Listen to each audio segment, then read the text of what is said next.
see saloon. Nenga wano si saloni. This place is not a saloon. Akapanda ako. That signpost. Mukama ina instructions ze yatuwa wano. There are instructions the Lord gave us in this place.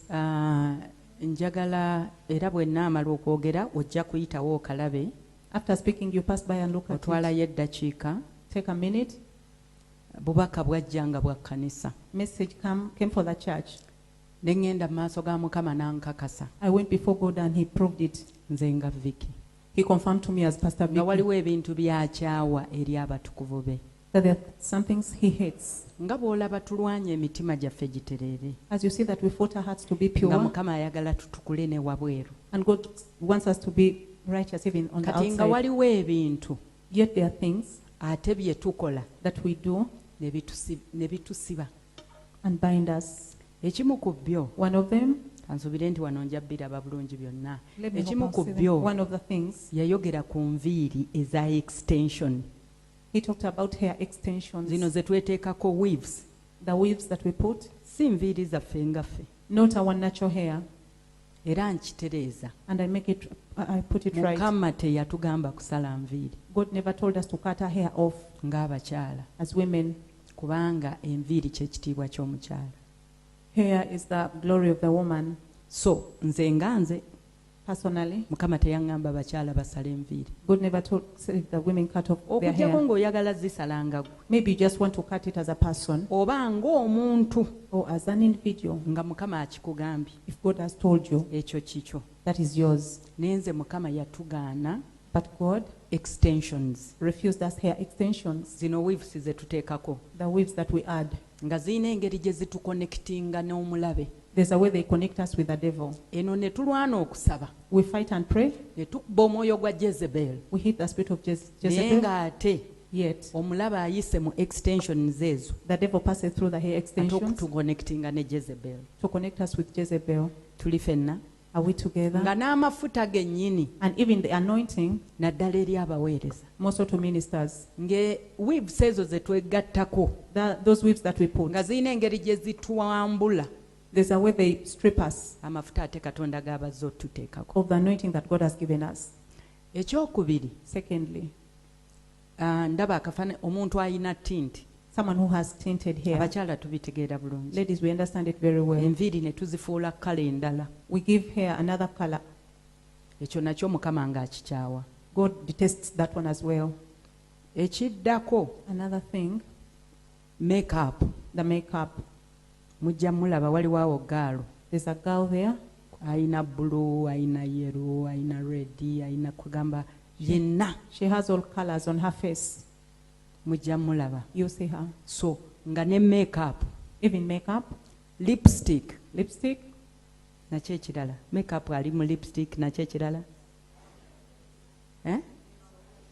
Eye pencil, eye shadow, powder, foundation, cutex. Nazina enjala ze tweteekako. Even the nail extensions. Obukoowe. The eyelashes. Kati njagala okitwale buli kintu kye weeteekako nga si kikyo naye ne weeteekako. Everything you add on to your body when it's not natural. Nga Mukama akikyawa. God detests it. Katonda yakudesigninga in the best way. Katonda yakola mu ngeri esinga buli ky'oyina kyekyo. Buli ky'oyina, everything you have is enough. Kye nafunamu. That's what I perceived. So tint ekirala. The other thing. Nga be baami abasibe era nabo enviiri. Men who plait hair.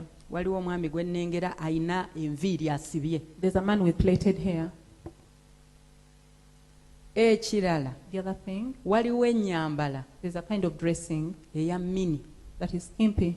Etusiba ebisambi nga biri bweru. We leave the thighs out. Waliwo omulala ate y'olubuto lwe luli ebweru. The stomach is exposed. Kondisho. Kondisho. Tuyinawo sister omulala ebisambi ali mu mpale empanvu naye ebisambi biri bweru baziyita damage. Putting on damaged trousers. Fashion is a damage. Damage fashion. Tujja ziraba weeziri. They are there also. Tuyinawo brother omu asibye empale eringa egwa.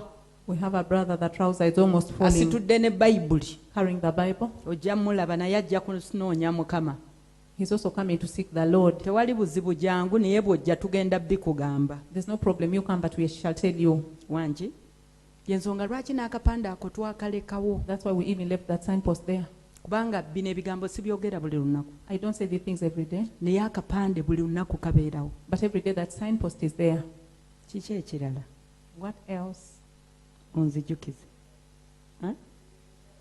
Abakyala abambala empale, Ladies who put on trousers, empale, damage, miniskirts, skimpy dresses, kundisho, enviiri eza tint, tinted hair, extensions, hair extensions, n'enjala extensions, and nail extensions, lipstick, lipstick, obukooweekoowe. eyelashes. Wanje ebigambo bino nga mbyogera, As I speak these words, omulembe gwe tulimu gwa kkanisa ey'omwoyo. we are in an era of the Spirit.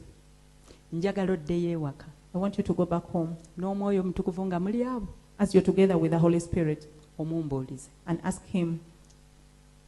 Ono alina kyatugamba. Omugamba omwoyo omutukuvu, Musumba Vicky byayogedde byebyo oba si byebyo? Ask Him, the Holy Spirit, has Pastor Vicky what she said, is it true or Omanyi not? obulokozi bunyuma nnyo kuba olutaalo luno lw'amaanyi. Salvation is beautiful because this is a great battle. Kyenjogerako nkitegeera kuba ndi mukyala. I understand what I speak about because I'm a Manyi lady. kye kitegeeza okwambula makeup. I know what it means to strip you of makeup. Obwongo owulira nga tewali agenda kuddayo kutunulako. You feel no one is going to look at you again. Naye ng'ate kiba kirimbo mwattu. Yet it's a lie. Amazima gali nti we are beautiful. Amazima gali tuli balungi. Naye Sitaani yatuteekamu endowooza Devil gave us a mind nti bw'otogattako nviiri n'ogattako njala n'oteekako bukooweekoowe n'okola byonna toli mulungi. that if you don't put hair extensions and nail Bannyabo extensions, you're ekyo not kirimba beautiful. oli mukyala mulungi. That's a beautiful, your beauty. It's a lie. Ekyokubiri, Secondly, kati waliwo agamba tuli bafumbo. there are some people who say we are married. Abaami bagenda tulaba batya? Our husband's going to look at us. Katonda atugambye okweyambula ebintu bino. God who has told us to strip ourselves, Nsaba tugenda olwaleero, in fact tugenda musaba atuteekeko favor today we are going to pray that God gives us favor mu maaso g'abaami baffe, before husbands tusobole okuganja. so that we can find favor. Abaami bano batukkirize nga bwe tuli. And these men accept us the way we are. Mumpulidde bulungi? Have you heard me well? Muntegedde bulungi? Have you understood me well? Bameka nga Mukama naawe yakugaana nga ggwe nga weewulirira okuva eri Mukama nga Mukama yakugaana ebintu ebyo? How many God refused you to do those things you had as an individual? Abajulizi baabo weebali, We have witnesses. baabo weebali. We have several of them. Nawulira, I heard. y'ensonga lwaki mbikugambye. That's why I'm telling you this. Ebiseera bye tulimu bya nkomerero. We are in the end times. Mukama ayagala twetukuze munda ne kungulu, God wants us to be pure on the inside, on the outside, asobole okwolesa ekitiibwa kye so that His glory can be mu biseera manifested bino ebisembayo. in these last days. Mukama abampeere nnyo